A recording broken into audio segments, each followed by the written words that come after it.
पुण्यात एमपीएससीच्या 12 विद्यार्थ्यांना मद्यधुंद टॅक्सी चालकानं उडवलं। सदाशिव पेठेतल्या भावे हायस्कूल जवळ मोठी दुर्घटना। जखमींवर संचेती आणि मोडक रुग्णालयात उपचार सुरू। पुणे एमपीएससी विद्यार्थी अपघातातील आरोपी टॅक्सी चालक जयराम मुळे आणि गाडी मालक बिबिवाडी पोलिसांच्या ताब्यात। चालकाला गाडी चालवता येत नसल्याची प्राथमिक माहिती। अजितदादांनी विपश्यना करावी, पहाटे पहाटे शपथ घेतात, नेहमी सत्तेत कशाला जायला पाहिजे। ओबीसी नेते लक्ष्मण हाकेंचा पुन्हा एकदा हल्लाबोल। सिद्धार्थ शिरसाटांचं उत्पन्न 59 लाख रुपये असं असताना 67 कोटींचं हॉटेल कसं खरेदी केलं? विट्स हॉटेलचे 5 पार्टनर कोण? जाहीर करा। सिद्धार्थ शिरसाट यांचा इन्कम टॅक्स रिटर्न दाखवत अंबादास दानवेंचा आरोप। अंबादास दानवेंनी दलाली करू नये। हॉटेल खरेदीबाबत अंबादास दानवे यांच्या आक्षेपानंतर संजय शिरसाट यांचा पलटवार।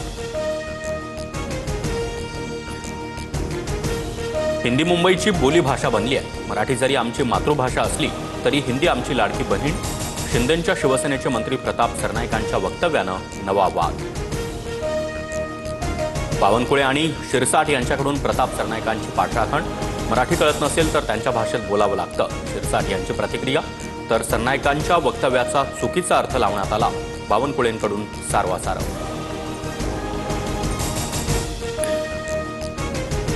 शिंदेंची शिवसेना हा अमित शहांचा पक्ष। प्रताप सरनाईकांनी भाजपचाच विचार मांडला। संजय राऊतांची टीका। तर सरनाईक म्हणाले, तीच त्यांच्या नेत्यांची भूमिका आहे का? राऊतांचा शिंदेंना सवाल।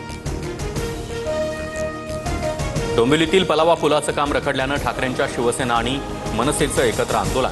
शिवसेना मनसे पक्षाचा विजय असो, दोन्ही पक्षाच्या कार्यकर्त्यांची घोषणाबाजी। 20+0 या नांदीचा फरक पडणार नाही। राज आणि उद्धव ठाकरे एकत्र येण्याच्या चर्चांवर